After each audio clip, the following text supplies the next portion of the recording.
We're talking about the mobile phone footage and how like it's completely cut and different to what actually happened in the scene. But my side point was what's going on with that dude with the legs, because that was distracting. Restless leg syndrome. Totally. It's like he's just gyrating. And when I rewatched it, I was like, how did I miss that before? That dude's leg is like going 100% the entire time. It's going the whole time, and I don't know whether it's nervous or like. Yeah, I think he's nervous because they're recording the whole thing right somewhere. I don't know. Yeah. I don't know where because you look around, the classroom is actually pretty empty. I don't know who was sneaking the video. Maybe he set the video up because he didn't. But it's going towards this way, I think. Yeah, true. And then backwards when they've got the back when she's touching him. But anyway. Yeah. And then edited terribly together. Like you could, it's just. He's like, you can tell this is not, this isn't actually how the conversation went. It's like, yeah, you think you can tell? Yeah, you obviously could tell. But the thing is, like a lot of those types of like takedown so-and-so gets destroyed, whatever. That's exactly how they are though. And actually that's one thing I appreciate about it is that it's like very clear. Okay, so I'm going to give you a perfect example. Not only friend of the show, but guest from 2 episodes ago, Eileen Jones wrote a review of Knock at the Cabin, whatever it is by and she didn't care for it. And people are putting a screenshot of the review saying like how terrible it is. So much people, awful, film criticism is dead, etc., etc. But the screenshot is not from the review. It's like something else entirely. It's like not even anything she said. It's not even in her voice. It's like literally made up. Somebody just made it up. And it's just out there, and there's like 40 people. Oh, horrible! Like how do they get off? Blah blah blah blah blah. And it's like, yeah, but that's how it is. It's because it's not a lot of these things. Because again, we live in this like almost disinformation culture now, where that's like the rule, not the exception. That like to have something like this, like it's a takedown video, they wouldn't put that much effort into it. People don't. Yeah, well, it's like that Project Veritas shit, right? Like, yeah, exactly. Yeah. So this is a video I found that was cut together. Funny enough, but it's everybody involved in the movie talking about cancel culture. I guess they did multiple interviews and somebody like spliced them into a 5-minute thing on Yahoo Entertainment. But I don't know. I kind of find this fascinating because I don't think the movie is like I don't think you take something concrete away from it, right? Like I mean, it's definitely not like a hey, we should cancel more people movie. It's people are far more complicated than they appear to be in the beginning kind of movie. But like I think still like it's interesting, that they each have a different takeaway from it. I agree. Yeah. So cool. If you're here, then you already know who she is. Lydia Tarr is many things. Thank you for joining us, Mike. Cate, watching Tar, I got so immersed in the movie. There were times where I just forgot I was watching a fictional feature and just thought that Lydia was a real person. It was that immersive for me. Did you lose your sense of self in the same way playing this part? Yes, the membrane became quite thin. I think because the experience was so intense, but it's also to do with the filmmaking. Todd really, from the beginning conversations, he really wanted the inside the room of these people, but inside the mind and concerns of the characters. But I felt very alive making the film. It was really exciting. Todd, certainly one of the themes of the movie is that it sort of presents, I think, a slow motion cancellation from the perspective of someone who is canceled. The script is deliberately ambiguous about what Lydia may or may not have done. Did you ever have a definitive answer in your own mind as you were writing? The impulse for writing the film was really about a lot of questions that I've been. The answer is no. It would be completely antithetical to why I wrote the script in the first place. What drew me to the whole story is that there is no judgment. It is kind of vague, but those things are sometimes vague. Of course, we live in this world of social media. That is a conversation about it without having judged already. Cate, a key line to me certainly is when Lydia's teacher says something along the lines of, "To be accused is to be guilty," in this current climate. That seems people who are canceled like to believe, but is it for you? Is it more about holding people, as Todd said, in positions of power accountable when behavior gets tough? We live in a world where cancel culture is on everyone's tongue. So of course, when you make a movie now, that is a texture in any movie that is made. So it's undeniable, but I think it's much more a meditation on power itself and who is culpable in maintaining those systems of power and what happens to the human beings when they come very close. I think it places the audience in a really kind of startling, breathtaking relationship to themselves and to the world in which they live. Of course, of a major banking corporation, and I think the fact she's female allows us to have much more nuanced conversations around the nature of power and the corrupting nature of power, because in a way she's somebody who has struggled to get where she is, who is incredibly gifted and is now running an institution as much as she is being an artist within that institution. And that is a really, really complicated place to be. And that's what's great about the film. ISM, or Incorporated Society of Musicians, just released a study in which they kind of have said that sexual harassment, bullying, and racism is at its all-time worst. Speak up, that they will face repercussions or not be rebooked. And this is industry in which the vast majority of people are freelancers or self-employed, so cannot afford to lose work. The release of this film is perfect timing, and it just means that people are finally starting to talk about these things. And until we fix this, loads and loads of people are going to be, or freelancers are going to be vulnerable to these horrific conditions and situations that can arise. That we've heard is that people want to go back and see the movie again because there's so much to talk about, and I think that's really rare, and that's why you need to see it in the cinema, because the questions it asks are epic. It's not just a small question about cancel culture, it's much more kind of Greek, I think, than that. They call that asking for the sale, by the way. I think what Cate was doing there.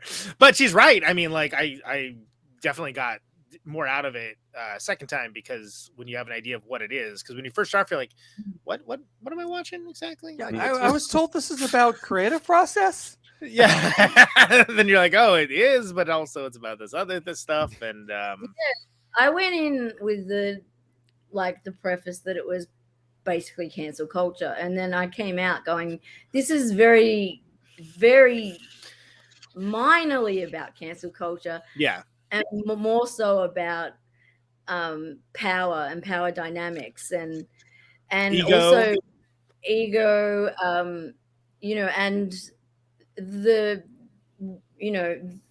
basic downward spiral of a human being, watching somebody go from, being at this position to suddenly, by essentially their own means, but spiraling into a crazy descent. Like that scene when she runs in and attacks the other composer is fucking brilliant. Oh, it's the guy she attacks is the guy that bankrolled her, which is why people think that it's a dream, I think, because it's like, oh, well, maybe she's imagining that person's replaced her. But also, it could just be that guy's bought his way in because he's fucking rich. Like, I was also on her side at that point. Yeah, and even with the part where,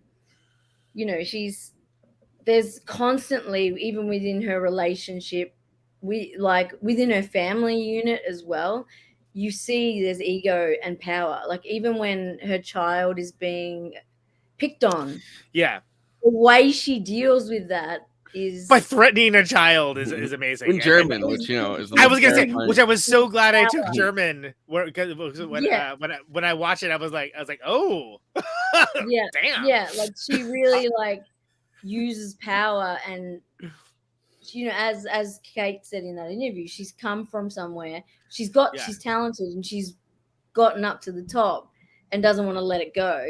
And then that's what happens when power engulfs you. And also a lot of like intellectuals and geniuses and things like that tend to be fucking assholes, and also like tend to be that way. And I like the scene with the classroom where she's confronting that character with the leg, Danny, I think his name is, and saying, well, AKA the guy with the leg, as we call him. The leg guy. Tommy Legs over there. Hey, you know leggy I mean? over there. Why you doing with your leg over there? I was busy with his leg, this guy. Like when she, puts it to always him, with like, the leg. all these different composers, and she's mentioning, these composers, and they're all problematic. And I mean, and if you go and you look at classical music, and I know some people who actually, perform in classical music and that kind of thing, and it is a true depiction of kind of the dynamics and the power play that works within that industry.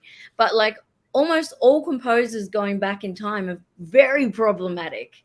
All of them. Yeah, So and it's interesting. I mean, it's interesting like that scene hits so differently when you know that he's setting her up just so he can cut together the the video of it. Because at first you're like, you're at Juilliard and you're like some kid that wants to be a conductor, but you don't listen to Bach.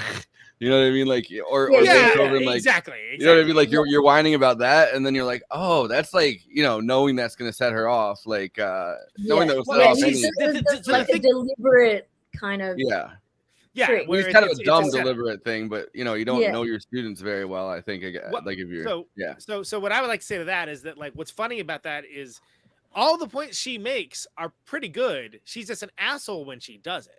100%, yeah. But it's not that she's making bad points or that like she has like a horrible worldview. She's just rude and very abrupt and coming from a position of power. And honestly, coming at it from a perspective of basically if she had coached it in terms of like, well, I like this because of this, rather than like this is the objective truth, then it made that whole scenario would have like played out completely differently. But that isn't who she is. She is the arbiter of everything. She is like again, she keeps is compared constantly to and compares herself to Leonard Bernstein, one of the only rock star conductors in recent history, and she has the goods to back that up. She is talented, but she's also an asshole. And both of those things can be true. And it doesn't mean that the art is bad. And that's the thing that I find so reprehensible now is that people are like, throw away the art. What is it? Love the work, hate the jerk. Well, that's one thing I think we've talked about before, like Conan, the whole like the work, but like now I can't like it because that person went and did whatever, and that's something that what are you going to be left with? You're going to be left with nothing. Like you're going to be like, I mean, it's a lot of people have struggled throughout this whole cancel culture period with that. And how do they reconcile like someone that they admire and love and follow forever, and then suddenly is like now this person is like, for example, Bill Murray, what happened with him? I've always loved Bill Murray, and then that happened and I went, Jesus Christ, Bill Murray, like fuck, like did you have to go and do that? Like damn it, like, but like there's, and it's the same with musicians and artists, like all throughout time, they've all done problematic things, and it's been overlooked or put down to, but he's a genius. Look at James Brown. I love James Brown. Like one of the high water marks of like live performance and like incredible, but I mean deeply messed up dude who did some deeply terrible things. That invalidate the music? No, it doesn't. But like again, that's like kind of like the thing of our times is that we've somehow now are at a point that the person doing the the melding of like the real life person with whatever it is that person does as a creative force is completely inexorably intertwined, whether people want it to be or not. I don't think that's good. I'm not for it at all, and I don't think anybody asked for it or like deserves it. Frankly, I mean, and it's also interesting when it's something like classical music, right? When I mean, of course, you can find meaning in classical music, but like the actual person's thoughts and feelings are transferable only through sound and through like the spaces of the sound and what they're taught, like what they say about it later. It's the interpretation of it in itself is the art. Yeah. It's not like you're breathing sexual assault onto the page. Yeah. I was talking to a musician this week, and he was talking to one now. Michael Jackson. Dirty vibrato. No, a different one earlier this week. But he was talking about how much he deeply loved Michael Jackson, and like he's wrestling with him. Like you don't need to struggle with it. He's dead. Like he's not getting your money. Yeah. I mean, I say it all the time. I like his, like not all of his music, but I like majority of it. But do I like him as a person? No. Elvis, and that's okay because it used to be that would be a reconcilable position, right? But for me also understand that there's 2 points, and you don't have to agree on both. Like you can like their music or their art or whatever it is they do, and then say, but they're a damn asshole. Like but then like also with Gary Glitter, like found out about like what was that with him? It's like, well, I'm glad I only like 2 songs from that guy because Jesus, that guy's a creep. Well, there's a I feel like that's where society. That's where society is at that kind of point of where we're struggling with our own consciousness on at what level do you disconnect? Like, and I think I was saying to a friend, like my example of complete disconnection was, like the dude from Burzum. I can't. Yes. I can't. Right. For Andy, are you familiar? This actually, Renee, this would be a good thing to explain for the people that maybe don't know a thing about. Yeah. So it's familiar, but refresh me. So Burzum are a really popular black metal noise kind of band, but the guy paragon of that field, of that subgenre. Yeah, of that field. One of the best. And Magnus is the name of the guy, and he was in love with this band called Mayhem, which is a black metal Norwegian band. And eventually he joined as another member and he's a rich white boy. He's also very nationalist and homophobic, racist, everything you can think of. And he joins the band and he's got a big ego and kind of wants to take it over. And he wants, he's the one that was burning the churches that you always hear about. When you think about the punchline of black metal being like, oh, the church burning, it was this guy. This guy. That was his bright idea. Exactly. And then Rob Zombie wrote a song about it. Anyway, go ahead. Yes. And so basically Varg can't, the ego got to him, and he, just being who he is, he had a group of followers, whatnot, who did a lot of horrible things, like beat up homosexuals. Yeah, I was gonna say that doesn't sound like such a bad thing. No, let's no. Like stabbing gay guys and encouraging that kind of behavior. But essentially, like real proto Proud Boy stuff, basically. Yeah. But essentially, the ending is that he killed the lead singer and the founder of the band, and he murdered him in cold blood. And he went to jail went to jail for it. Yeah, not for very long because Norway doesn't keep people in jail because it's not America. Yeah, they put people in jail for like 8 years or whatever. No, even though it's first degree murder. But he has a compound and a wife with 1,000 kids and lots of guns, and he's been banned from YouTube now. But he would post like terrorist stuff and anti-gay and nationalists and like all sorts of stuff. But there's a lot of people who in the metal scene, for example, who still walk around wearing Burzum shirts very proudly. Burzum's awesome. And, it's like, really? Burzum is the best. And I'm like, well, he's actually a murderer. So like I don't know, like he's a literal murder. He literally murdered somebody. Yeah, like, and for no reason, unprovoked murder as well. He didn't just incite violence, which he also did. He literally murdered someone himself and was jailed for it. And you're like, yeah, that's good. Yeah, and then when I mean, it's a step. I mean, I guess of course because it's Norway or something, but it's like a step above Charles Manson, right? Like Charles Manson just incited a bunch of shit. And then you can imagine that like the Norwegian version of Charles Manson would feel way less compunction about actually murdering the person himself. This is a good example. Steve, it's a good thing Vincent Gallo did one decent movie because that guy's a douche. and Buffalo 66 is amazing, and The Brown Bunny is one of the worst movies I've ever seen. I love that film, and I have spoken to Vincent Gallo before. A couple of times, I would say, because he likes you're a pretty girl. Yeah, exactly. So I've heard quite a few stories, but they did from friends in LA, and he's a very interesting man. He says some very bizarre things, but I think he's on the spectrum. He was selling his sperm for a while, and a lot of this, and but he had to like fill out because he originally he talked about it, and it was like he's so. I love it because I think it's hilarious, because to me it's like it's a big joke. He's like, buy my sperm. No one's gonna buy his sperm, and he knows that, right? Yeah. And so it started, I don't know, almost 20 years ago now. So it's been an ongoing like joke for a very long time. He just doesn't update his website. But he's still got the sperm for sale on there. Yeah, exactly. He does. Yeah. He does. Yes, I'm sure. And mention of race as well, like well, that's because that's the thing. It was always qualifying criteria of who could or could not buy the sperm. Yeah, preferably white women, blah blah blah blah, and whatnot, which is not great. But Buffalo 6, great film. Buffalo 66 is still a great film. It's just like, he's not really acting in that. Okay, got it. And like also, he's actually a total douche. Yeah, from what I've heard, yeah.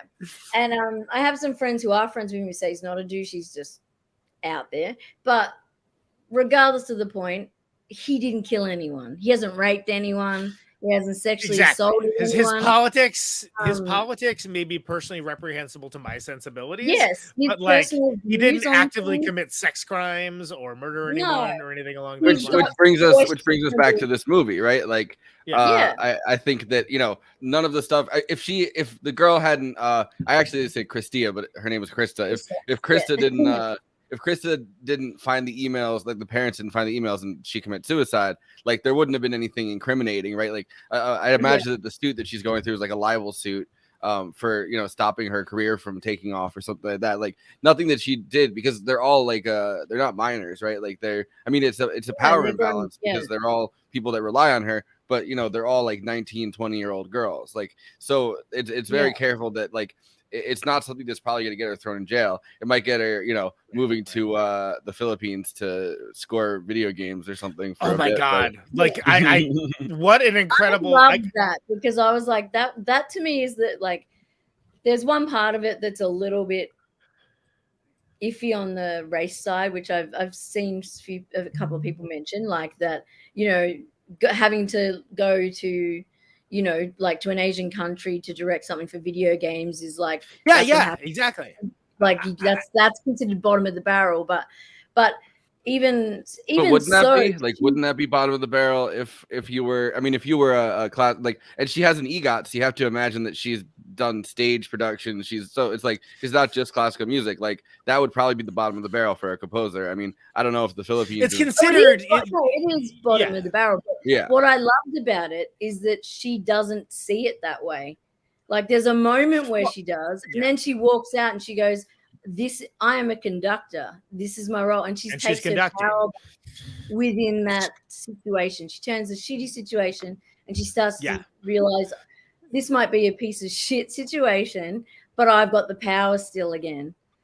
But she's the protagonist of her own story. And that's what she's telling herself, that like, and again, when you have the fact that the whole film is like the lead up to like, this is like the biggest it gets for this world. And like, she's going to be doing this thing and it's the biggest thing in the world.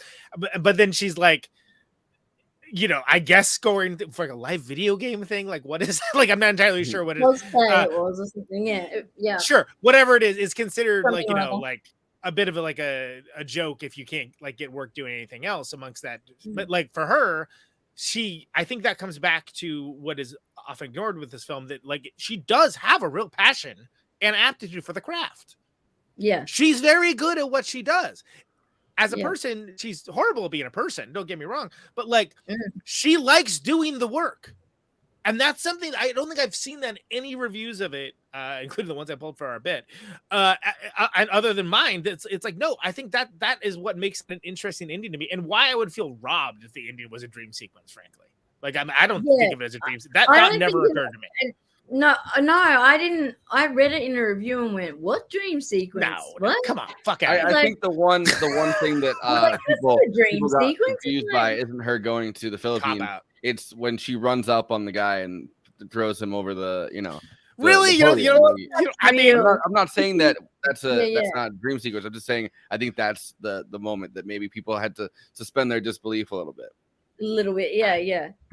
But because the guy is, he's bought his way in, but he's guest conducting, but it's like the guy from the accordion fund, you know what I mean? Like, so that's like, I feel like that's kind of one of those dream things where it's like, but and then some of the other people that were incredibly smug, like he does live for the drama. It is believable. I mean, and I do want to say it's great that they put the accordion fund like at the beginning, so when the accordion goes off in the third act, when she's like screaming apartment for rent. Truly Schrodinger's accordion. Deeply hilarious. While we're talking about the cancellation parts of it, I want to point out that so the first director to hire Todd Field as an actor was Woody Allen, right? Like he saw him in something and hired him. For real? Wow. Yeah. Okay. So he was in Radio Days. Then the first person to produce one of his movies, Harvey Weinstein. And he got into a major... That I knew, because Tom Cruise kind of gave him the like, here's how you deal with Harvey, like that whole thing. And that's interesting. But it's kind of like and then one of the last interviews he gave before going into his like 16-year hiatus or whatever was with Charlie Rose. So it feels like there's a lot of Jesus Christ, are you fucking kidding me? He's like the Grim Reaper of cancellation a little bit. But it's like that meme with the Grim Reaper knocking on the horse. That's amazing. Wow. I mean, Woody Allen is a problematic one for me because I really like Woody Allen films. Because he's a great filmmaker. He's made so many great films. But he's also she gave consent. They're not related.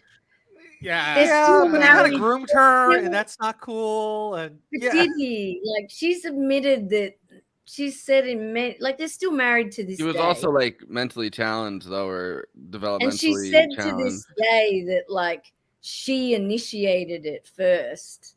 Like, she said that many times that she was, and I know it's still problematic, but they're still married, and I feel like it's there was consent there. She was of age. And I mean, it is definitely kind of weird. It's definitely less. I mean, compared to certain other parties, directors who shall remain nameless, who we've covered before.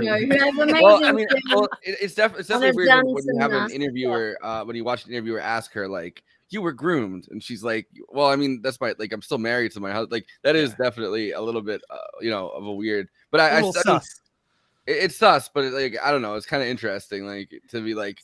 This happened to you, and then to have the person be like, "No, it didn't." Like, and also thinking of the fact that it's Woody Allen. Like, come on, this weedy. There's other things though where he may or may not have assaulted his actual kids, though, and obviously that's typical. But it's not as clear cut. It's not as clear cut as say Roman Polanski. I'm just going to name him. Yeah. 100%. Mia Farrow went loony, and her children were very young when all this occurred, and when they split. She very much, and I'm not like saying I'm on Team Allen, but I know how, like, I'm just saying like how the dynamics work with a husband and a wife splitting up, and the wife is in the kid's ear all the time while they're young, saying working the ref, right? So but I mean, it must have messed up like Ronan Farrow enough that his entire thing now is bringing down powerful people. Like it's 100%. Yeah, that's true. I mean, I think both things can be true, though, and that's again, not that this is a movie about cancel culture, but I think this movie does a good job of showing both sides of that. Because you kind of get that, like, it isn't exactly cut and dry. Nothing it is isn't cut and dry. Like it isn't exactly as they say about Lydia Tarr. It isn't. Yeah. But she has done some really objectively jacked up, horrible things. But also she is being unfairly maligned. But she's also not being maligned enough in other ways. And then also, but still, she's is still the top of her field. That has not changed. And again, you don't have to care about conducting orchestras to know that she's the top of her field. And that's what I like about this. But it's also like, yeah, but if you think about all these great conductors throughout time, right? Maybe they were pieces of crap too. Who knows? It doesn't matter because nobody thinks about that. They think about the art, and that goes back to the Banshees of Inisherin conversation too about what makes a piece of art timeless that transcends like the personhood of the artist too.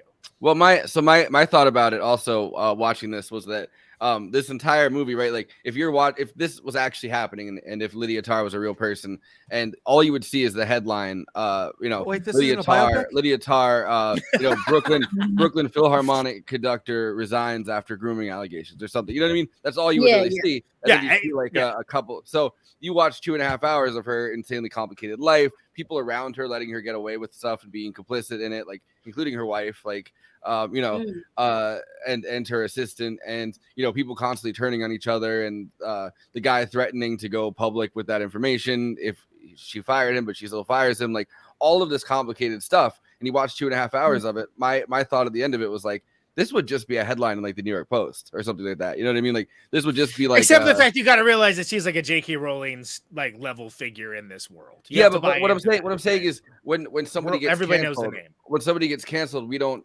see the 2.5 hour long we don't see drama leading up towards it. You see, I mean, there would probably be an expose or something. Like, but I'm just saying, and then you would see the same video that gets leaked that's doctored of like the school, the class, right? And you would see certain aspects of things come out. But people again remember the accusation, not the exoneration.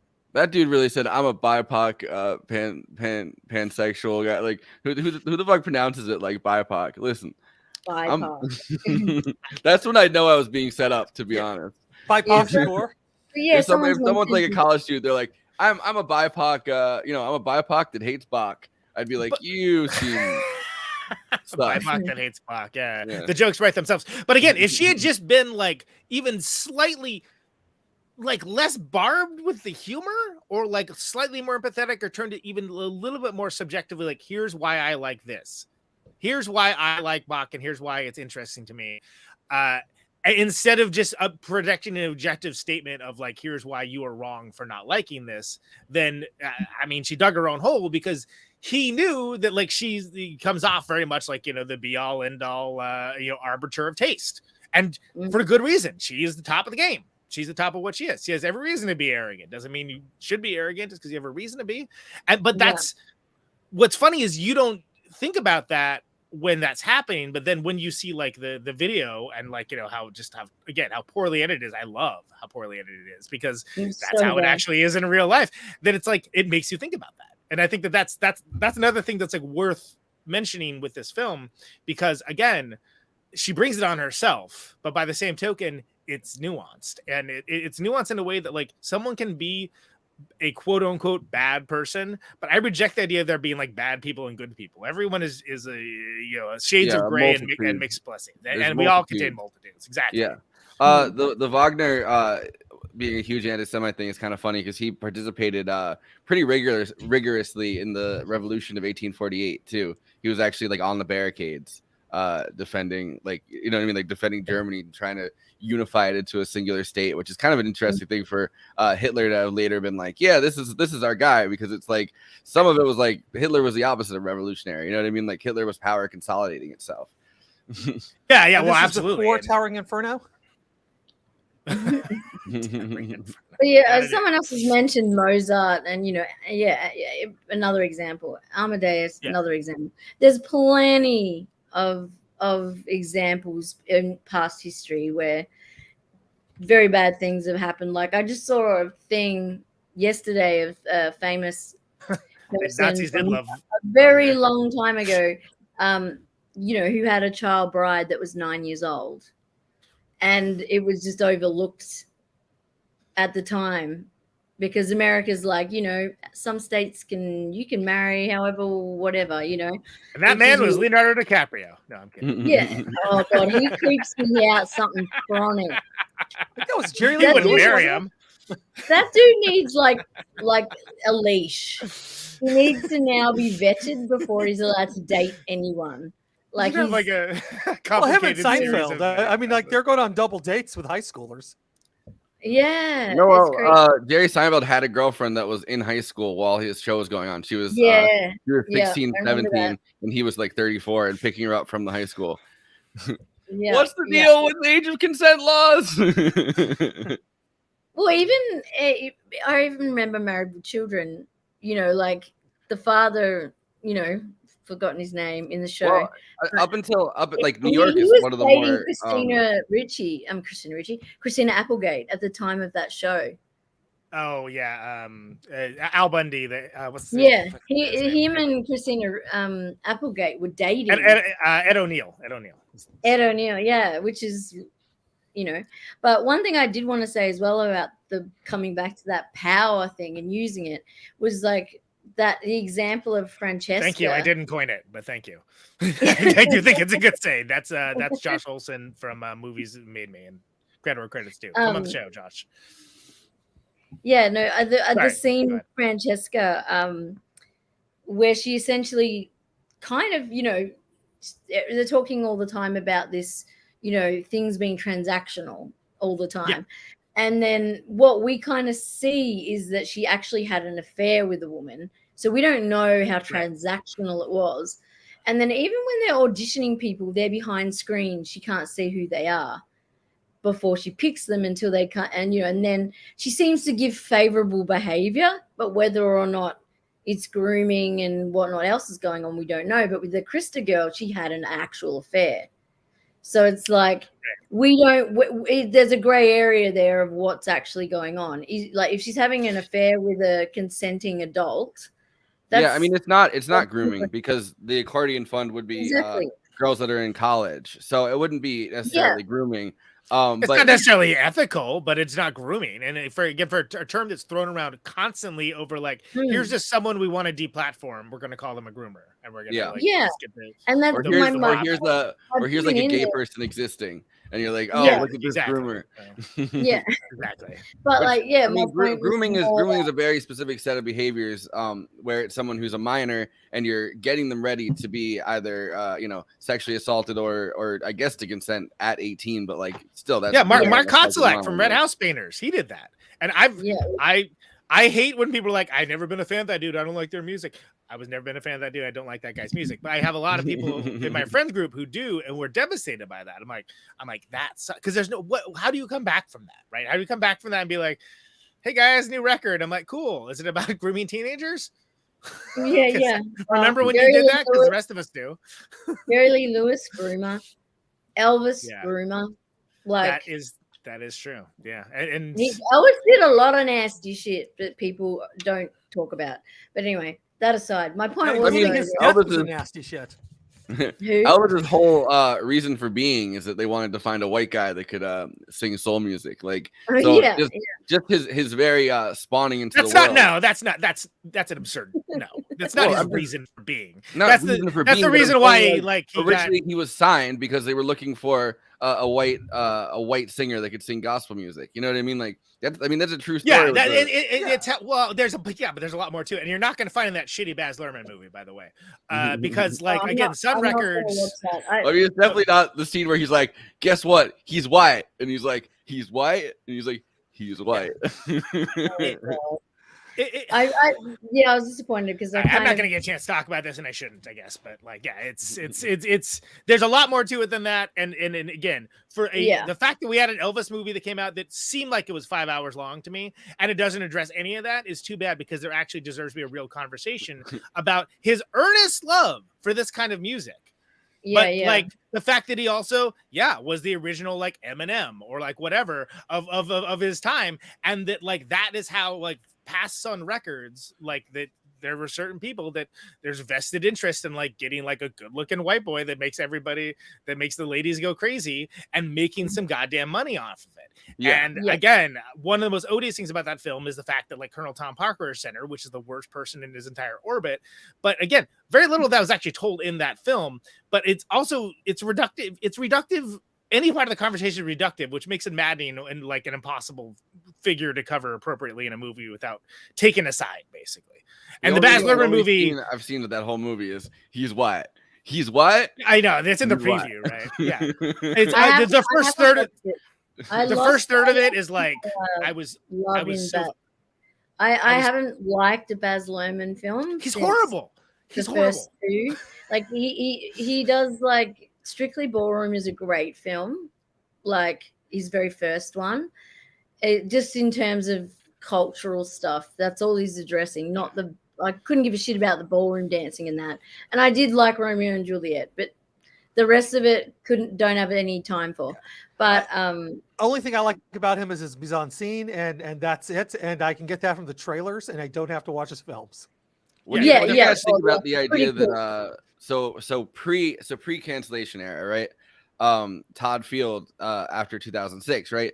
Essentially got blacklisted. Like he had all these projects that he wanted to do, and every single time he'd pitch it, the project wouldn't end up going anywhere. He had the reputation for going over budget. Harvey Weinstein probably, went around and, badmouthed him. He purposely has done these things with his movies. I mean, he only made 2 before this, but like he kept the audiences for, his second movie small, the one with Kate Winslet, even though she got, nominated for he got nominated and, like the whole list of people got nominated for Oscars, even though like he kept an extremely limited theatrical run of it. And he didn't do anything wrong besides go over budget. And blacklisted for 16 years essentially. I mean, maybe it wasn't called that, but like it essentially is though. Like that's that's what it is. I mean, blacklisting is cancel culture too. It's a version of it, and you can get like I've been blacklisted, like essentially, like not properly, but I've had. You thought you were blacklisted from this show last time. I'm like, come on, grow up. Yeah, I'm like, I'm blacklisted. I'm like, I got blacklisted. I'm like, and I understand, and I apologize. Horse is like, you'll never work in this internet again. Well, I think blacklisting is, and I say accountability extremely loosely here, but I feel like blacklisting is the classic top-down version of accountability, where if you piss somebody off that's in a high position of power in a consolidated industry, they could just say, you'll never work again. So I feel like cancel culture is the bottom-up version of that, where the masses kind of get to decide your fate and throw you to the guillotine or not. The mob does, which may or may not be working off accurate information, but it doesn't matter. And again, but neither is the person getting blacklisted from the top down. Right. But again, see the example that I gave early on about Eileen Jones' review, and then they're literally being something that's not in the review that everyone's screenshotting and sending around and saying like how horrible she is as a writer. Yeah, it's not in the review though. That's the thing, and that's the problem with and it should be consequence culture rather than cancel culture, right? Yeah. But the problem is, again, and I say this all the time on this show, and it still happens to be true. But like in the absence of justice, people will settle on catharsis, and that's what we've landed on. Is that like it feels good to bring down a bully, even if, but are they the right person to bring down? Do you even have all the information? Probably not. Doesn't matter. It feels good. Do it. Which is what makes I think hard. That's the middle, like from what Forrest was saying. Like you've got the top, the bottom down, and then there's the middle, which I feel like is just regular people, and that's what I mean when I say I was gaslit, which I have been. But when I was blacklisted, sorry, like when people when people just make a decision you're gaslit about your blacklisting, right? That's the blacklisted you. But like that's that medium. Did we blacklist you, or did you really blacklist yourself? Yeah, exactly. Yeah, I kind of did. But there's no blacklist. No, I'm joking.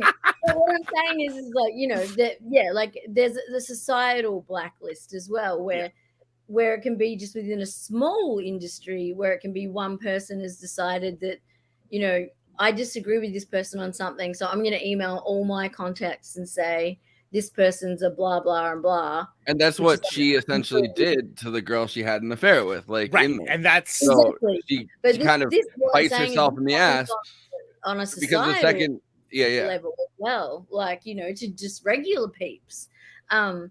But the thing that using her position of power to do so, which is an important distinction, and like Harvey Weinstein, just like Harvey Weinstein. But it's also once once Francesca, who presumably she also had some kind of affair with, right? Like because she walks in and she's like, oh, hold me. Well, they allude to it, and she's also like, hold me, and she's like, not here. This isn't the place to do it. Yeah. But the thing with Francesca that I found interesting is then, they're talking about everything being transactional.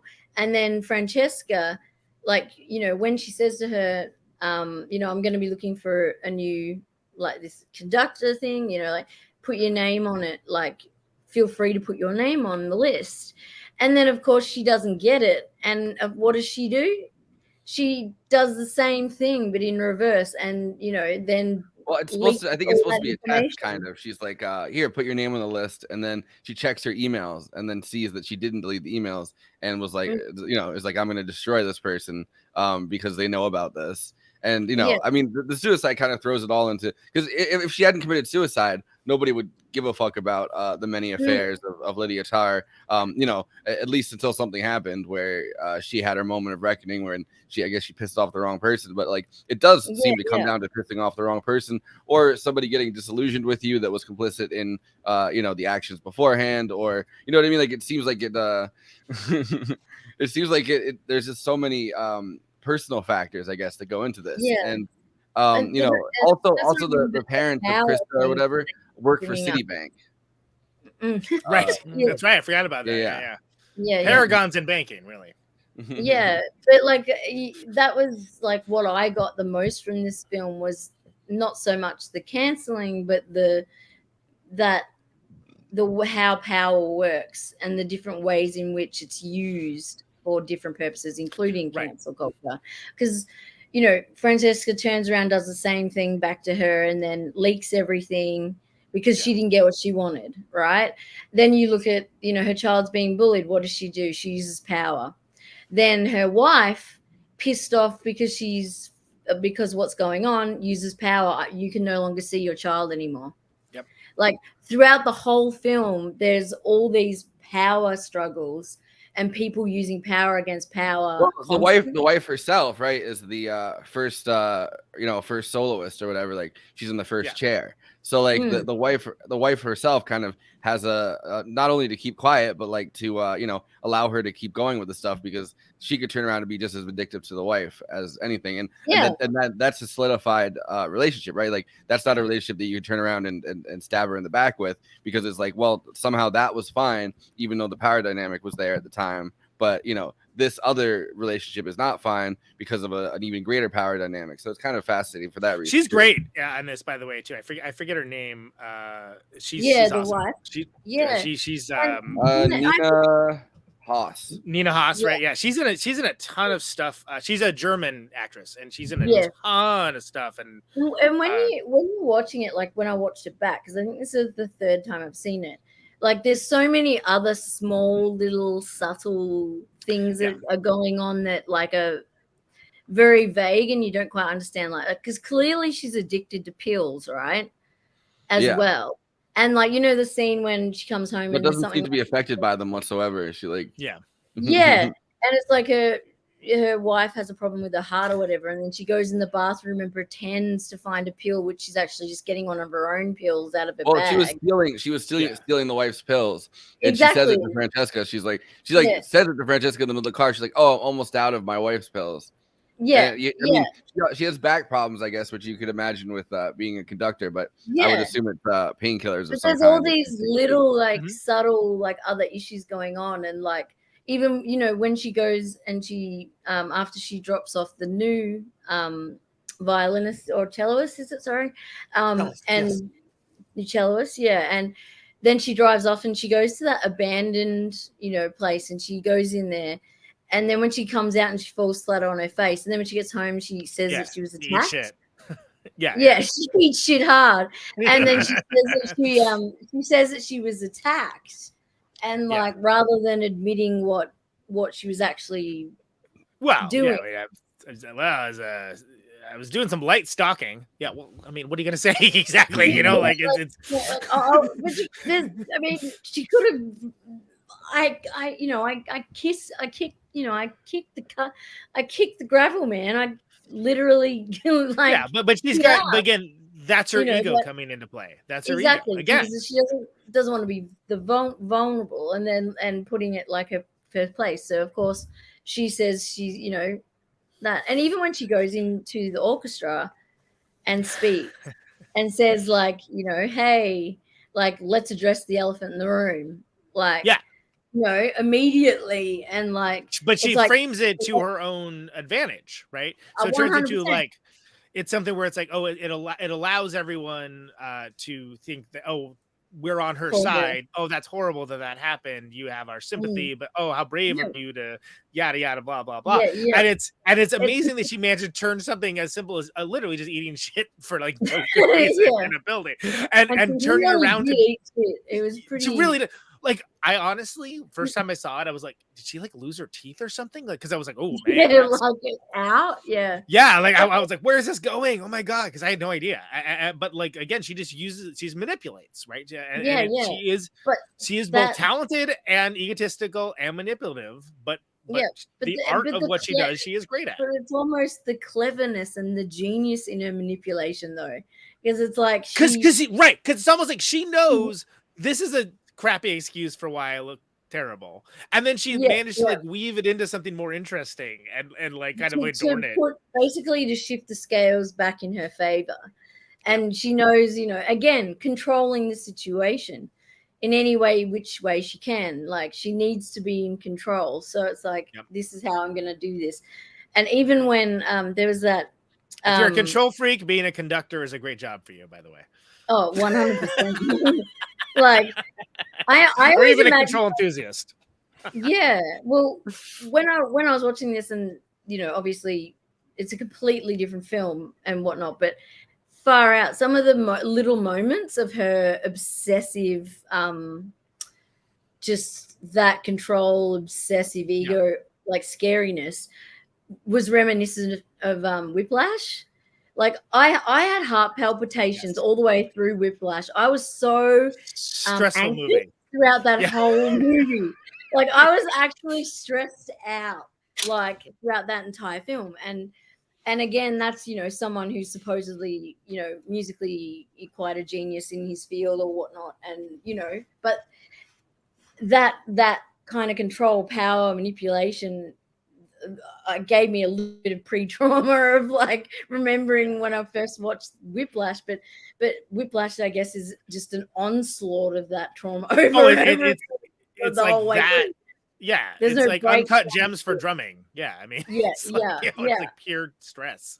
Yeah, but just her ability to change, like to use her own, her own power, her own control. When she's talking to the conductor that she's going to bust down so she can use that position. And she's misogyny, and he's like, how dare you call me misogynist? No, misogyny. It's a hatred of marriage. And it's like, what? And it's like such a left field. It's like a Fox News move. It's so huh? And then you see like her talking to her wife. Oh yeah, well, he's such a this guy's such a jerk, like whatever he is, and like implying that like it's like she's weaved a whole little backstory about it. I'm like, no, you thought about this. You thought about this. Yeah, no, like, she meticulously planted seeds. Yeah, you like throughout in preparation for his out. Because her end goal is she wants him out of the picture, so she can use the spot for her own devices, and it just shows how like just. Again, it goes beyond manipulative. Like she's playing everyone like she has the conductor like the orchestra. Yeah, basically, 100%. Like all the people in her life. Even where she says with her hands, this hand is the conducting, and like and this is time. Yeah, and that's a perfect metaphor for her life and how she runs her life. And how she just is unable to take anything where it isn't her control over it, and like she refuses to accept the concept. like almost like there's the metronome going off in the house and she's fucking losing it. Yeah. To be fair, that would make me lose it too. I'm like, same, but there's but that's one example. Yeah. But that's one example of numerous things that are happening out of her control within just a normal situation, and she cannot handle it. It's like, no, I can't. No, I need to get up and I need to sort this out because it's not. I'm not. If I turn it on, then it's okay. But like, just it's like she's put herself in a position where she's become so psychotically like that, that's her art. Her art is conducting, right? So it makes sense that like her raison d'etre as a person and professional jerk is also to try to conduct in all things, including like bullying a child. Oh yeah, and even one of which is hilarious, by the way. I would watch a movie where she just goes around from child to child across Germany and bullies them. Yeah. It's just friend children German. Yeah, but even the like. But then no one will believe you because I'm an adult. It's like, oh Jesus, okay. My God. Just remember that. Yeah. Oh, geez. Yeah, like that part was like. She said that to people before. Oh, exactly. It doesn't seem like it's the first time. Yeah. No, definitely not. And then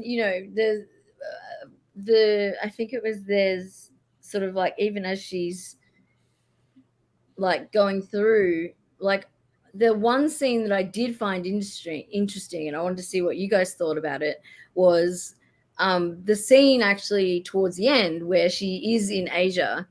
And she says, "Can I get a massage?" And she obviously means a regular massage. And she turns up to the massage parlor and they say, "We'll pick a number." Yeah. And then she comes outside and she's vomiting everywhere. Yeah. Yeah. And like, I found that a really interesting like departure. Like.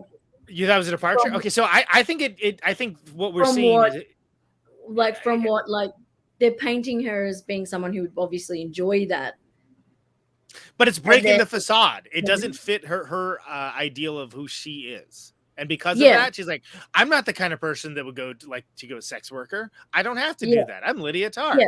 And then like, so that's kind of like probably grinding in her brain to the point that she's like, I'm going to throw up. Oh my God. Like, and that's what I like about it. Cause it's because she literally thought, I'm just gonna go get a massage. Right? Yeah, she thought she was getting a massage to pull up, and when she said it, I totally did too. Until they showed they showed the scene and all the girls with the numbers, and I went, not in that area of town.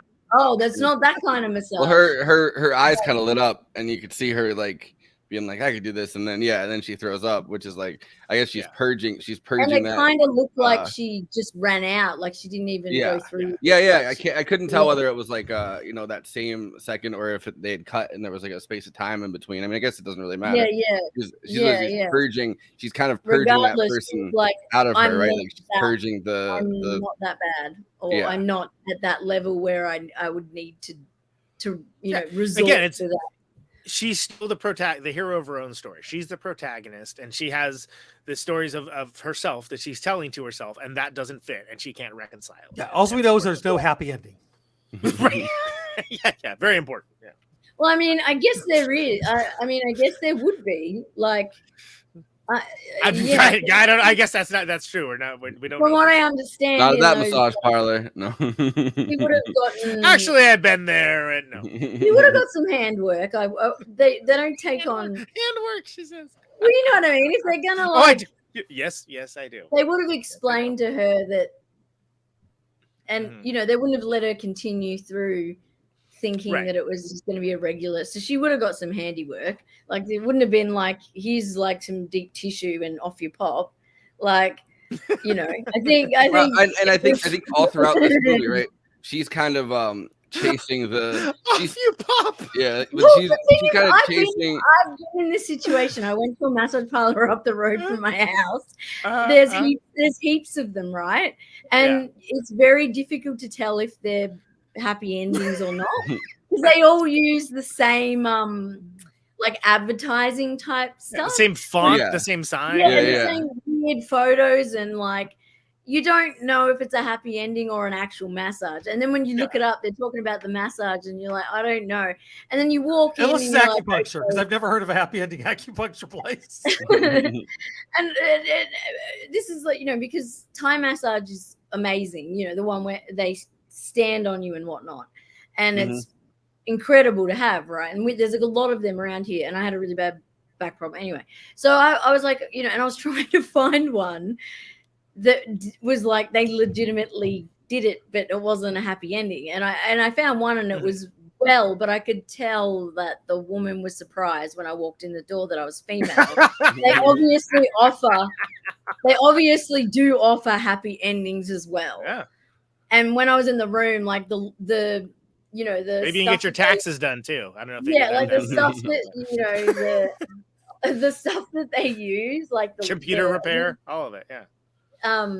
Like was a bottle this big, which that led me to go, okay, I think happy endings as well.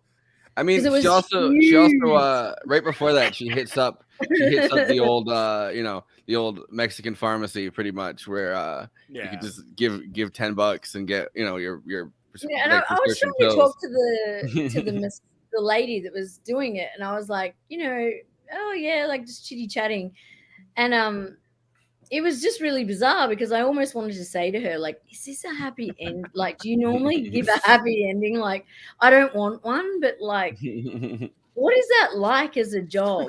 Like, I love that. I say off your pop a lot, and people laugh. I've said it before in teams like this, but work settings, and gone, well, all right, I'm gonna pop off or off my pop or whatever, and people are like, but yes. All right, get off that top and off your pop. Let's go. Yes, I've been in a similar situation, but I didn't have to pick a woman. The woman was given to me, but yes, I do believe that possibly they did the happy endings as well. But I think I made it pretty clear I was there for purely the Thai massage part, but I definitely wanted to inquire with her, but just didn't want to. And also, I mean, it's interesting that her daughter is I think her daughter's Turkish. That's the slur that the mother uses for the daughter, kind of. She's like, oh, she's having some whatever like German shit. So it's interesting also that she might identify with the women in the Filipino massage parlor, I guess. Because her daughter. No, I didn't even think about that. Yeah, absolutely. Yeah, that is there's a level to it there too. Like also too, Germany is is known for still being very racist, and I highly recommend if you want to really read about some of this. Ella Achola, I don't know if she's still writing, but she did for a while, and she wrote really eloquently about racism in Germany. So. Well, I mean, Europe in general, right? Like the nationalism that's taken hold, even among like liberal circles, like it makes sense that a lot of Germany likes to pride itself on letting refugees in a lot of the time, but then the actual people. Then they call them Auslander, which is the thing that was happening. I mean, and that was like, again, it's more recent that it's happening in the other European countries, but that's been a known thing in Germany, and their sort of defense of that is that, well, at least it's up front. Which is like, okay, yeah, fine. Well, Germans are nothing if not, Yeah. But I get that. You have to say like to the point. Auslander, literally Outlander, but there's a racial connotation to it, meaning someone that is not German. Meaning, even if they're a German citizen, if they are the wrong color or wrong ethnicity. Another strange thing about Germany and refugees is that when refugees have come from Palestine. Like that area of the Middle East recently, they actually use the anti Jewish slur law or whatever against the Palestinians. Because of course they do. So there's a huge thing now. Like you can actually Palestinian rights activists have gotten thrown in jail for advocating Palestinian self-determination because they're like because it's anti-Semitism about the Jews. Exactly. Germany. I think that this film does a really good job of showing the art of conducting, and does so in a way that you don't need to care about the art of conducting, but you can get like little social cues of how it all works together and what she actually does and why she's this generational talent that has the respect of all of her orchestra and all of her peers, and like respect of the world, and getting these interviews, doing book signings, et cetera, and I think it's hard for something, honestly, conducting wouldn't have been what I would have picked to do for a story like this, but it's kind of a bold swing that it is. But it also does make sense because there's not that many Leonard Bernsteins. What if there was, and it was a woman and she also kind of was terrible? And I think they also did a great job kind of showing the like how it works too, because like the opening scene, she's like, we do it in rehearsal, and the first time you see them rehearsing, they suck. And exactly. And as it goes on, you see the rehearsals, and they're improving, and they're working through what she's telling them, and you can actually her see leadership that and her skill. Yeah, and you get you finally, rather than hearing people opine and telling you about what a talent is, you actually see it. And while I'm the first one always to knock a movie for its length, because movies need to wrap it up quicker, I like that all that stuff's included, because otherwise I was so immersed that I didn't even realize it was long. It's pretty until long. Until I read reviews. Like, and the cancellation only takes 40 minutes of a and it dominates the conversation. And so since it dominates conversation, it's so important to show that she's such a badass at what she does. Yeah. So Bradley Cooper, I guess, is doing a biopic on Leonard Bernstein right now, and so they had him interview the tar. Todd Field, Cate Blanchett, and Nina. Now I messed up her last name again, but Haas, Nina Haas. But so this is him talking about actually shooting the process of the rehearsals, because he's actually kind of doing the same thing right now. I love it. I love that it's shown, and I think this movie wouldn't work without it. So apparently the first day, this is background to this clip. The first day they took 95 shots or something. Did 95 shots, like they're all getting drunk, but like I guess the first day of rehearsals was 95 different takes, kind of. I'm obsessed with the way he shot this, because the bird's eye view is, like I said, so immersive. And like I said just before, I did not realize how long the film was, because I was so engrossed in the process. It kept you with it, yeah. I was like, I felt like I was watching it and in it, and I was fascinated by it, because it's like I don't know it in depthly, but it completely drew me in the way it was shot. I was like, is she gonna get canceled? Is she gonna survive this? What's gonna happen? I usually like to stay watch actors read a phone book, and like they practically start reading the phone book in this film. Like the first half hour is reading a phone book, and it's so engrossing. Yeah. To that degree, of those first 9 days, that would have meant that rehearsal of the of Mahler 5 was one of those 9 days, I assume. Then no, we had one proper rehearsal day, and that was it. One proper rehearsal day. The rehearsal scene. Sorry, the rehearsal scenes. Well, yeah. I mean, there in the rehearsal scenes, there's a section. There's 3 sections, and that the first day, the 95 camera setups, was it meant to be rehearsal day 1, and but in terms of actually rolling into rehearsal day 1, Cate was she was practicing baton technique and all of that for 9 months. But when we got to Berlin, typically I want 3 or 4 weeks to rehearse. I mean, to rehearse proper scene work, not music, and because it's got all front loaded, that all turned on its head. So instead of being in a rehearsal room working on scenes, and we did, but mostly it got cut in half. So it would be Nina sitting with the violin, Cate in front of a full-length mirror with a baton, Sophie sitting with a cello, and an accompanist, acting and standing in for the orchestra, and having to go through this music. Cate only had 1 full day with that orchestra before she was there and having to command them for the next 9 days. It was extraordinary. I'm having worked on a project in the same world. Yes. The level of respect I have for that world and that podium, it is the most terrifying thing I've ever experienced. And it's so odd because so many people, I don't know if you've come across this, but people that I have in the last 5 years have said, like, what does a conductor even do? Like, aren't you just up there sort of doing this? And my answer is, the absolute hardest thing you could possibly ever want to do. It is impossible. You made it look so, not only did you make the conducting look easy, but the rehearsal, the rhythm of the rehearsal and the way you wrote and filmed it was just so appetizing on every level as a viewer. It was truly mind-blowing. Not forget just switching from German to English, but the rhythms and how I felt like you were thinking in real time everything. I don't, there's no one else ever that could ever play that role, and the musicality that you have, I don't know, Todd, if you think this, but having worked with Cate, also thinking it before, but having worked with her, you're so musical, you're so rhythmic as an actor with language. I felt like when we did our scenes, it was almost as if we were just playing instruments with each other. And to see that infused and see that, harnessed for this movie was just so appetizing, particularly those rehearsal scenes. It's always dangerous when we talk about this, especially when we're with each other, because, it's like it's cover your ears moment. But I still, even after all this time, and obviously I've seen the film down hundreds of times, whenever a scene comes up, like yesterday, I had to review something and a scene came up.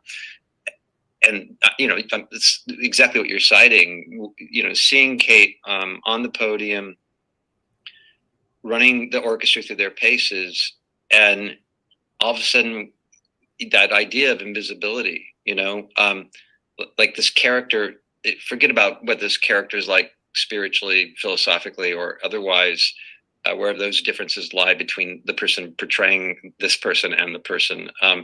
But it's so wildly different than Cate Blanchett's rhythms in real life. I mean, it has nothing to do with her. And you have to marvel, like, where does she keep that? Where did it come from? How did she hear it? How did, and it's like somebody that, it's like having Miles Davis that can win the Grammy for Best Classical Musician of the Year and Best Jazz Musician of the Year.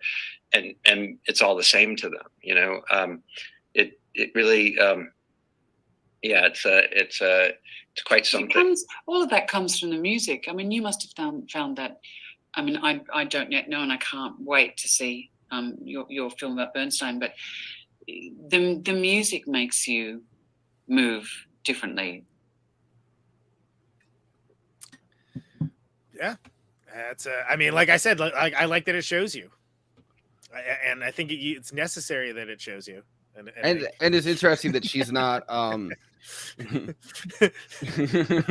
it's interesting that she's not kind of stationary about it, right? Like she's not doing the way that it would like maybe visualize it. Like it's she like there's that one time where she's literally crouched and she's like. Like you know what I mean? She does like the physicality of it, yeah. Well, and like again, so all right, so it's a funny comment, but all I know from conducting, I learned from Bugs Bunny. But like, think about it, right? Because there's these big grandiose motions and this and that and whatever, and like it's so easy to not know anything about that art form and like embody. You just like swinging the thing around or doing a thing over here, but to actually see, exactly, right? Like everyone can do it, we all know it, but like to see the actual physicality of it, like, oh, cool, and what it means, like this means something. Every motion means every something. Tiny little like flick, like which it can be so minute too, mean something. It's even similar with like when you have an orchestra with like an opera singer as well. Right. Which I've seen that live, and it's also from Looney Tunes. Like, kill the wabbit. But like it's off the charts because it's mind blowing to watch someone with just two little sticks conduct like literally all of the things that are like all of this, with tiny little flicks. And even then, when he said that she spent 9 months learning that. Yeah. I believe it. I mean, well, I mean, and you have to know how to use all of the instruments too, right? Like you have to know how to because you have to know how to direct them to use them. So it feels like it's multilingual direction. Which I think again, like Jesus, not everyone can pull that off either. Because she speaks Chinese as well as German and English in this movie. Yeah. Yeah. What a power. I mean, like, but I think all of that absolutely makes sense. And again, culturally, we think of conducting as this like grandiose, overcharacterized play on like what this extreme conducting is. So much so that most people are not going to the symphony. If you are, it's like oh, it's like symphony in the park, and like there's a guy, and like whatever. Everyone's having a good time. But like for an actual like this is like the real deal symphony, like to see all of those aspects in action, you need that. I think if it doesn't make sense, the movie doesn't make sense if you don't see that, because you don't understand that no, she is the best at what she does. That is true. And that's important to understand the nuance of this, because otherwise it's just a movie about cancel culture, which is honestly boring. That's boring. It only works in this film because you have the stakes to give a damn about it. Yeah. She's not getting involved in sexual misconduct. How long were you sitting on that one? 10 seconds. I guess that's what I was saying earlier as well, like about you become so invested in her. Yeah. Even though she's not necessarily a nice person, you become invested in her, and at times I felt bad for her, and then I felt bad feeling bad because I felt bad for her like the entire movie, like I mean, like not when she's like on top of the world and kind of going great for her, but like as soon as stuff starts feeling bad or going badly for her, I felt like like I started feeling sorry for her, and I'm like, well, she's kind of a monster, but at the same time, like curb stopping Mark Strong, I was totally cheering for her. Yeah, and that's what I mean. That's what Todd Field has done with this film, though, is he's made it so that you become so immersed in her life, her job, her talent, and her personality that, like she said in that earlier interview, there's parts of us all in this character that we don't want to admit or we don't want to look at. Sure. And I think that she's right there. She's like the general pattern of conducting, It's like she's an asshole for her times. Yeah, and the scene where she's driving really fast with the wife in the car. Yeah. What a great scene. I forgot about that scene. Yeah. And then the wife says, "If you're not going to slow down, let me out." And she just goes out. Lets her get out. And it's like, and she's like, and the wife is still there when she gets home. You know what I mean? Yeah, the wife's just like, but she even says, "I will accept a lot of things about you, but this, this is now too far." But like, I just, that scene where she's driving really fast. I mean, great scene. It's a great scene because you're like, what, really? Whoa! Yeah, but the rage and the like, the rage and I've been both people in that car. I've been there. I mean, I've been that person in the car, like doing that. Not with someone else in the car, but I've at least twice been that enraged, driving like a lunatic in a car. Not dealing with my emotions properly, and like I think everyone at one point in their life has done something a little bit like similar. Probably not to the nth degree. Like she was almost like Fast and Furious at some point. So it's like, oh, she's gonna have a massive accident. But like, there's a lot of parts in this that are so human, and that's where I think he succeeded really well. Because rather than, like having her and characterizing her as a monster and as this kind of, this is this cancel culture person who's really bad, horrible. He puts in all of this other, like the magnitudes of what a human being is that make up that person, and that she's a good mother too. Well, he had to do something, a little bit more subtle than Eyes Wide Shut. I never really got into that film, by the way. But anyway. Oh, it's all right. But like it's definitely it's definitely the most unsubtle meditation on power that you could ever have. I feel like this is on the opposite side of that spectrum. I'm going to purely blame that though on Tom Cruise. I can't. Yeah, I know. I was going to say I know you're not a Tom Cruise fan. So I can't do Tom Cruise. The only film that I can watch with Tom Cruise in it, and I know you all hate Anne Rice, but is Interview with a Vampire. I don't hate Anne Rice. I just think that the adaptations are generally terrible. Oh, they are. But I think that film is a great one. It's the only great one, though. I will say. Edge of Tomorrow. Edge of Tomorrow is a great film. Oh yeah. Tom Cruise is good in Eyes Wide Shut because he's like a hollow vessel, and throughout the whole movie, he's a hollow tabula vessel. rasa. Yeah, exactly. That's why that works. But Conan, are you ready to conduct some Letterboxd one-liners? What an incredible segue for us. Yes, I am. Of course, Letterboxd is a place for it's a social media site, right? And it's a place for film lovers to talk at, with, and to each other about the films they love, the films that they didn't love, the films that they were consistently thirsty for certain characters, and of course the films that gatekeep and girl bossed and gaslit their way into their hearts. And all of this it's a bottom-up open source democracy. Everyone gets to have their say, not just Siskel's and Eberts of the world, but you got to keep it succinct. Got to keep it quick. Keep it moving, folks. Got to keep it quick. And all of this is best expressed working on your tight 5 in front of a brick wall. These are the Letterboxd one-liners for Tar. Should have been hornier. Well, that works on many levels. You have to get the full cancellation, right? Like she got kind of halfway canceled. Like if it had been just but where's the brass section? I was thinking of the brass section too, and I was also appreciating the lack of punctuation or capitalization too. Yes, that's Zan. Damn, I just found out about Tar, and now she's canceled. There's actually so people started pretending or making up a conspiracy theory or something online that Lydia Tar is a real person. Like they just were responding to the movie as if she was, and Todd Field was like started getting panicked about the fact that like people are gonna think this is like a biopic about somebody. So he was like going out of his way in all these interviews to like dissuade everyone from doing that. But the reason is because he does it so well that you think it seems like it's a real person. Exactly. I did actually check it's shot like a biopic too. Like yeah. Who among us has not obsessively investigated refrigerator noises in the middle of the night? Well, it's the metronome. The metronome's going off, you know. Sometimes the metronome just goes off and there's no I mean, it's the that Bowie song and it ended up a bad pun. Sometimes your metronome goes off prematurely. A personal problem there. The metronome, though. Off your pop. Before you continue, just quickly, the metronome was someone actually broke into a house because they'd done that same design that was on that book challenge on the cover of the metronome. And that's why she puts it next to him. Oh, see, I didn't catch that the first time in. Okay.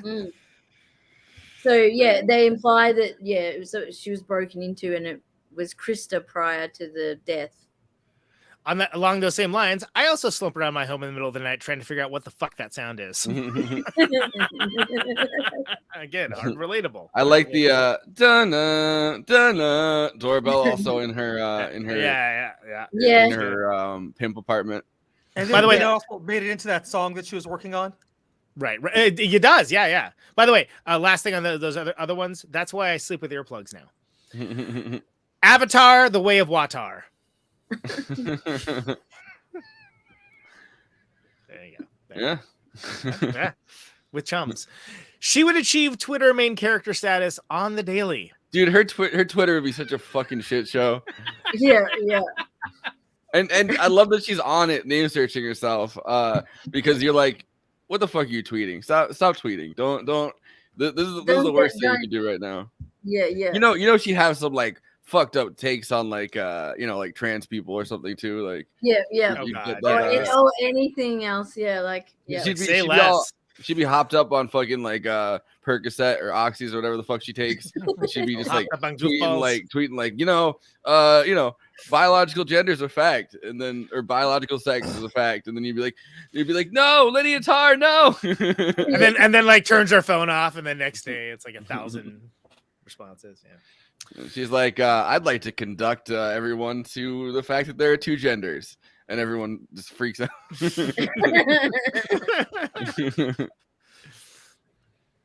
The Joker for lesbians. Yeah. True.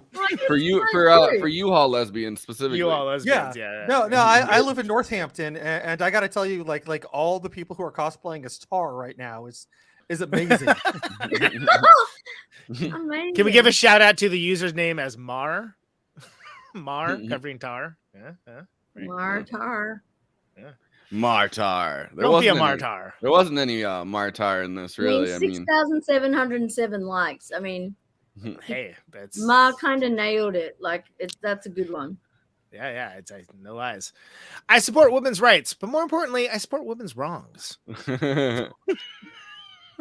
In theaters with Mum. Oh my god, I love the tags. Yeah, tags are some of my favorites. I realize they underutilize tags. Yeah, I've been going ham with my tags.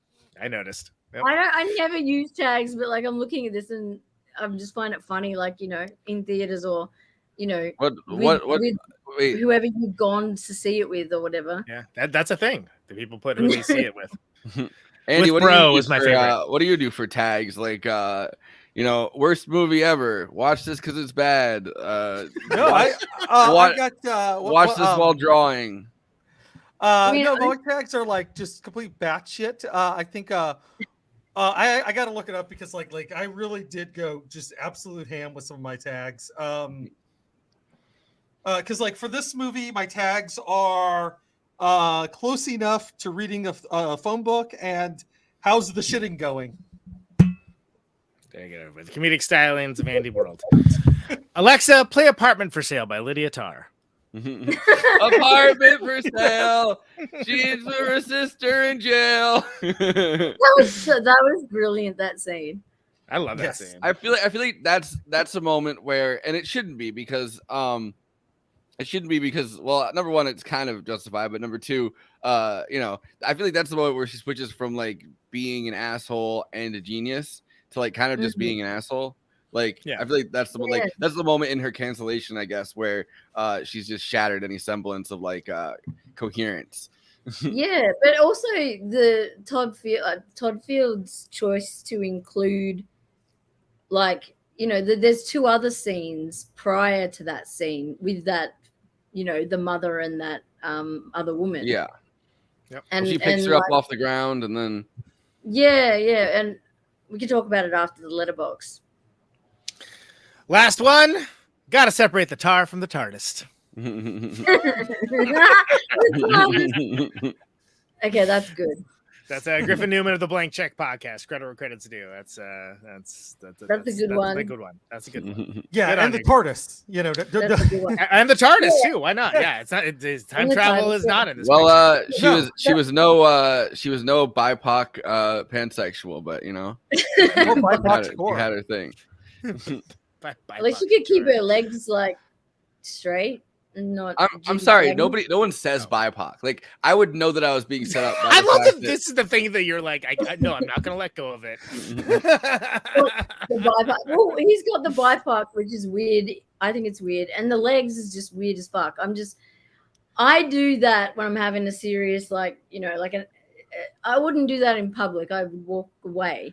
I also think that this movie kind of defies political interpretation, obviously, but it's funny to imagine that like conservatives doing like the culture war or whatever would probably love the BIPOC pansexual scene where she just owns him and would love the you know, the overall soft peddling, I guess, of cancel culture, or like a reimagining of cancel culture, but would hate the fact that not soft peddling, but like, you know what I mean, like kind of the reanalysis of cancel culture as more of a complicated thing. I think could you know, at least that's like why I love the more intellectual side of conservatives and everyone else too. But I'm just saying, like, the Daily Wire, justice for Leslie Tarr. No, but would also hate the fact that the main character is a lesbian woman, and would also you know, hate the fact that you know, she's the daughter's like a refugee. I mean, like, look at there's J.K. just Rowling. there's multitudes to it. Do you remember in the 90s how like they were against J.K. Rowling because she was like summoning demons? Yes, I just posted about that the other day. Catholics were like the first people to everything.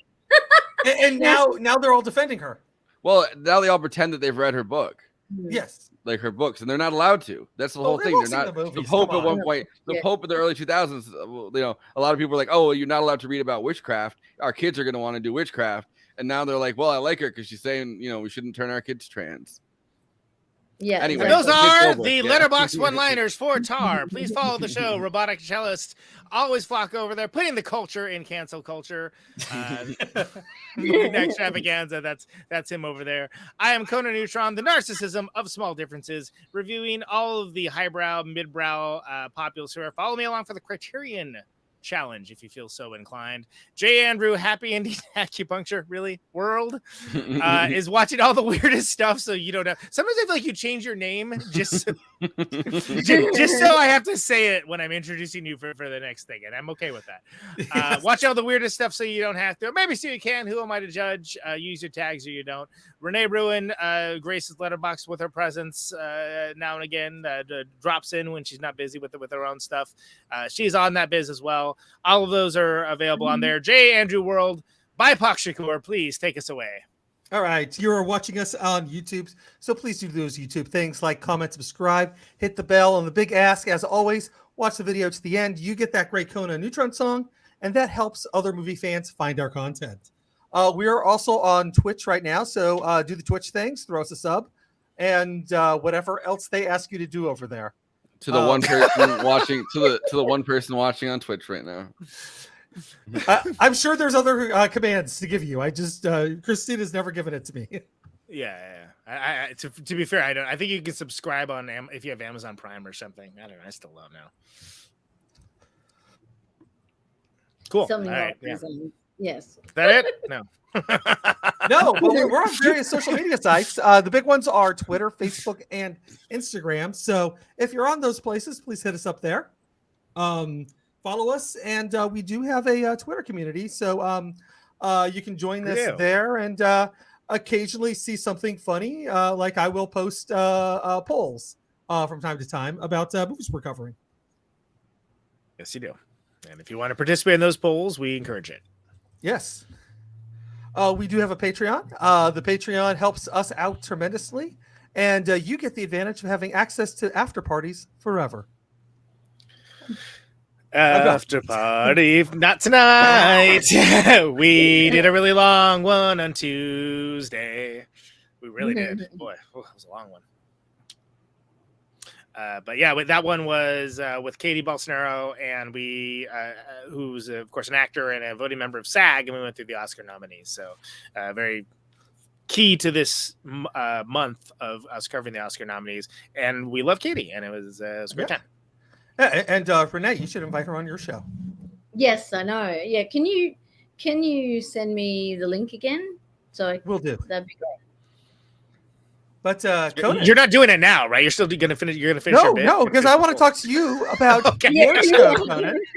You have a great show called Platonic Reversal. I just mean later, you know. Yeah, you can do it later. No, we need to talk about Platonic Reversal because sure, it's a great show. Especially if you love music. And yes. Who you got coming on this week? Well, I just had Rose Marshak of Poster Children, as I mentioned on Tuesday, who has a great book called Play Like a Man, and it's really great. It's a great book, really great conversation. Rose has been on before. Highly recommended folks check that out. Still patron only for now, going to the public feed on Monday. Next week is Russell Simmons of John Spencer Blues Explosion and Service and Crunt. So that should be good. Nice. And if you want access to that, sign up with Conan's Patreon. It's just $1, folks. $1. Just $1. To get access to episodes early. For just $1, you could get access to the Patreon. Exactly. It's even though it's in a funny voice, everything you said is true. You can also, if you need more Conan in your life, in your ear holes, you can go to neutronfriends.bandcamp.com. And you can get Conan's music in various forms, LP, CD, and digital. Is that enhanced CD? Is that what the ECD is? Yeah, and remember those? Poster Children had some of those. I talked about Rose that last night. All That's True. The latest single, which is off of a record coming out in the fall, is Cry Bully. Is digital only right now, so Bandcamp and Spotify, YouTube, all that stuff. But you can listen to it for free, but you can also give us money for it. Also has great artwork, so you definitely want to go check that out. And J. Andrew World, Happy Ending Acupuncture, he did the artwork for it, just like he did for the single The Commuter as well. Yes. And for the happy ending acupuncture place. Exactly. Renee's like, they all look the same. Andy's slightly glowering. I did all that artwork. That's my work. Damn it. Does not look the same. And didn't Renee, expect the hand job discourse. Where's hand job discourse? Twitter, step it up. Where's hand job discourse? I can't believe I said hand job discourse. Wow. Okay. Are hand jobs canceled? The answer may surprise you. I certainly hope not.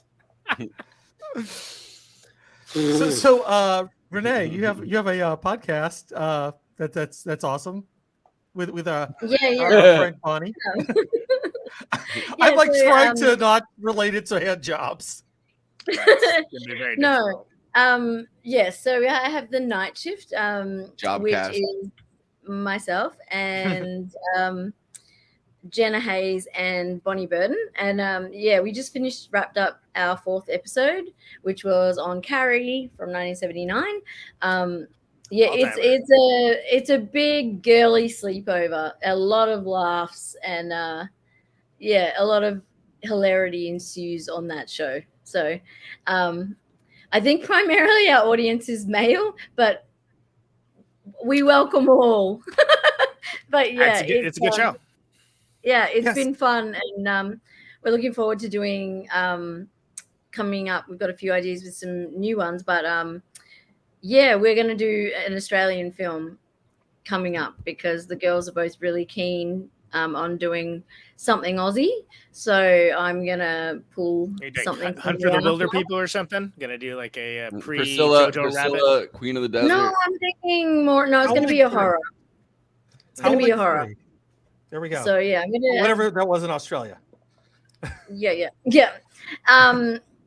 So that's sort of a once a month thing at the moment. Very consistent. I've enjoyed every episode that I've seen so far, and I have no doubt that the Carrie one's going to be great. It's right down the line. Well, that one just happened, but it was good. I haven't seen it yet, so it doesn't exist yet until I see it. Yeah. Okay. Yeah. No. Yeah. I've seen the other ones though. They're good. We'll be announcing like what the next one will be soon, so that'll be awesome. And then the only other I'm working on an audio podcast at the moment, so I'm hoping in March that will launch. So I'll keep everyone posted on that one. And then I also have an interview podcast coming up on Diane Pernett's website. If you don't know who that is, she's an incredibly goth haute couture fashion designer. She's a bit of it and a bit in France.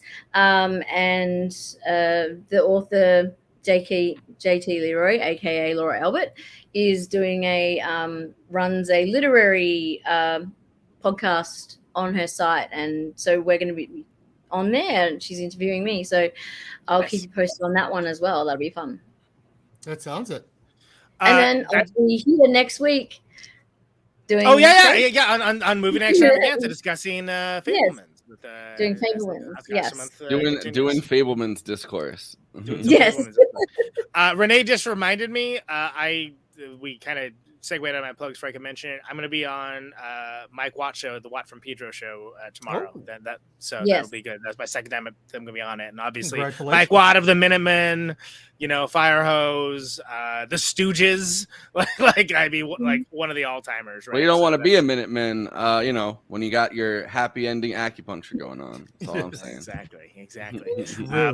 But yeah, that's a pretty big deal, and it's especially humbling to be asked a second time to be on. So excited for that. I'll let everyone know when that posts. Excellent. Awesome. I got one last plug here.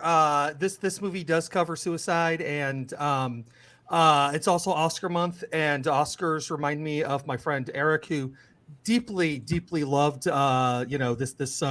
this season, and I truly miss every single episode that he is not here in some form to join us about this, because I greatly miss him for that. But if you're hurting out there, or you feel the need to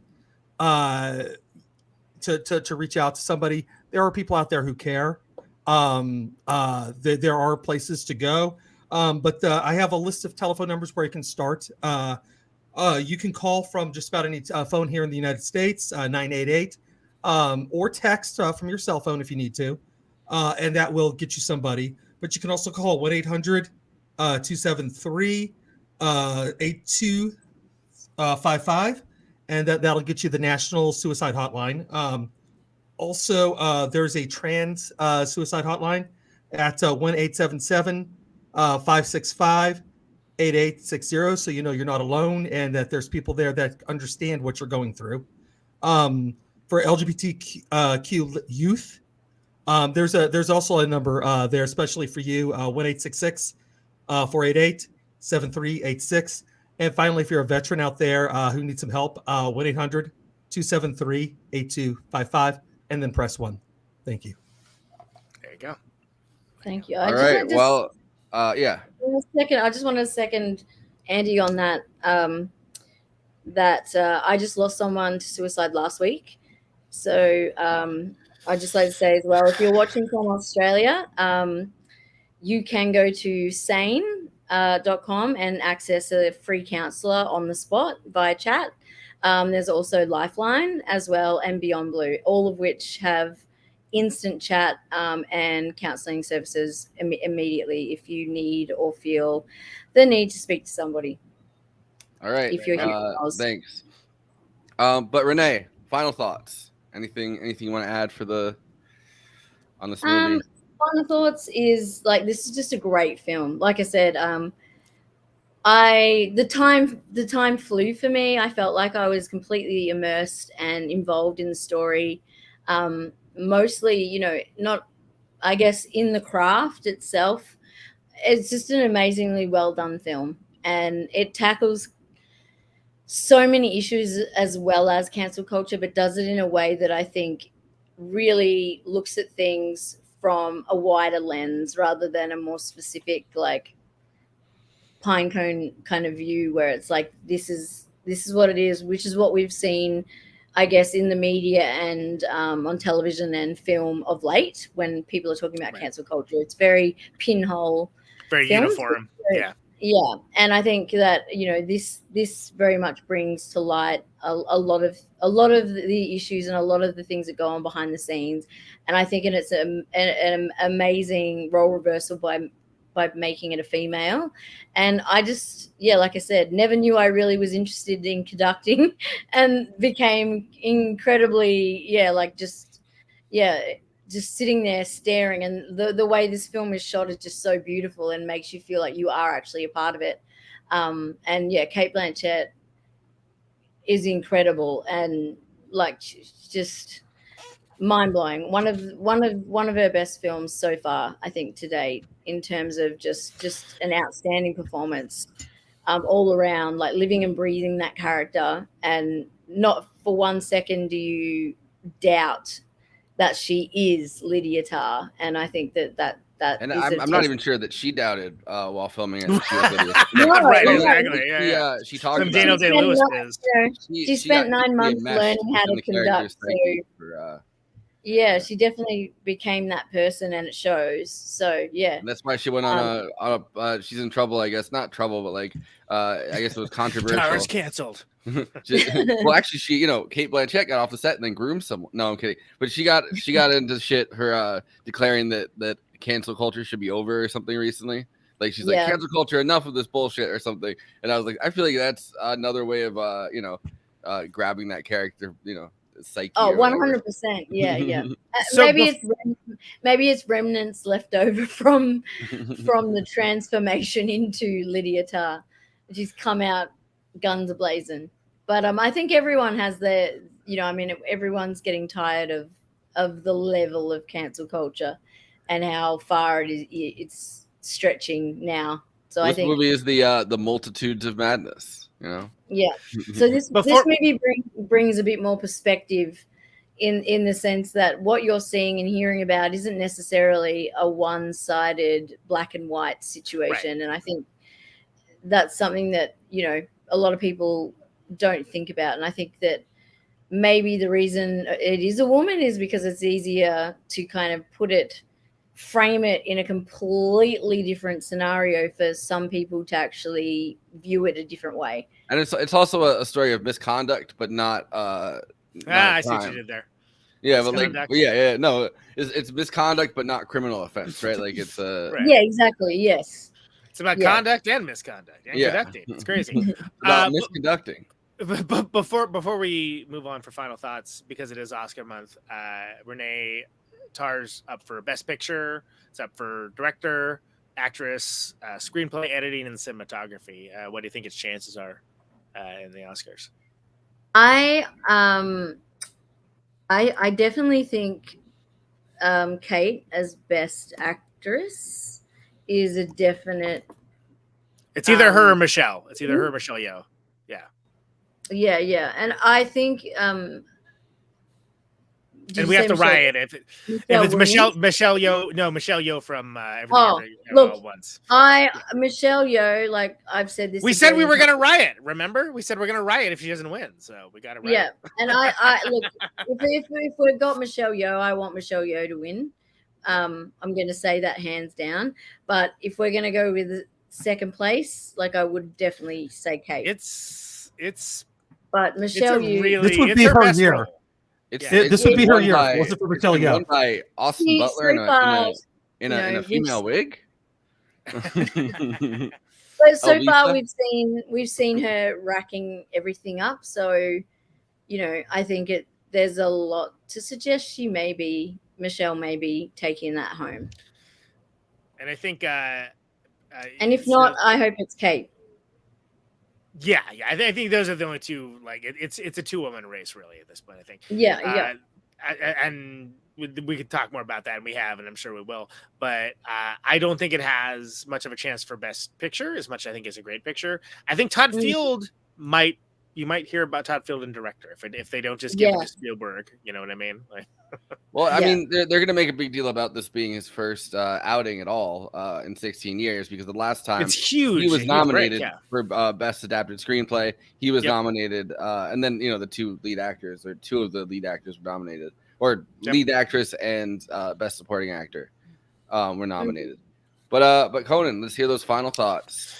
Yeah. So this movie is awesome. It's a film about being an artist and being toxic, and the toxicity of those in positions of privilege and their perceived inoculations against consequence. Lydia Tarr is fantastic at what she does, and the absolute worst to almost everybody, especially those that dare get close to her. And she's also, like everybody, as I mentioned earlier, the hero of her own story. And Cate Blanchett does a career best performance here, straight up. She embodies the generational talent falling from grace and reaping consequences that many previous conductors never would have. It's not my favorite movie of the year, but it is a damn good one. Yeah. And it's kind of crazy that Lydia Tarr isn't a real person. I feel like she is at this point. It feels like there's a Mandela effect thing, right? I thought it was. Like, I actually had to double Google because I was like, I know this is fictional. Yeah. We were like looking it up, like, no, was it? But I'm still Googling because I feel like she's real. Yeah. Like, by the way, it's kind of awesome that her real name in this is Linda Tarr. Like, you find out that like Lydia Tarr is not even her real name; it's her stage name. Like, that's kind of a. But I like that they don't hammer you over the head with it. Like, you just kind of find it out in the last little bit. It's like time. George Santos. Yeah. Maybe she comes back as a congresswoman, a Republican congresswoman. Hey, Congresswoman Tarr. And she's, she conducts those hearings. Andy, final thought. I know. One of the things I really drew me into the film, besides all the other things that we talked about, was the thought of imagining hearing those performances in those rooms, because those rooms' acoustics look like they're going to be fucking amazing, and I absolutely do love to go see a show with gorgeous acoustics. Just to hear that sound just bounce off the walls and right into your ear. Which I should say, it's not. It wasn't filmed at the Berlin Philharmonic. It was filmed at there's another city in Germany that they filmed it at, but I'm trying to find the name of it really quick. It's at the Culture Palace or something like. It's in Dresden. The Culture Palace is the Dresden, the main one.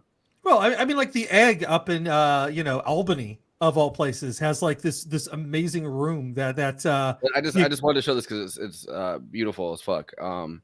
Here.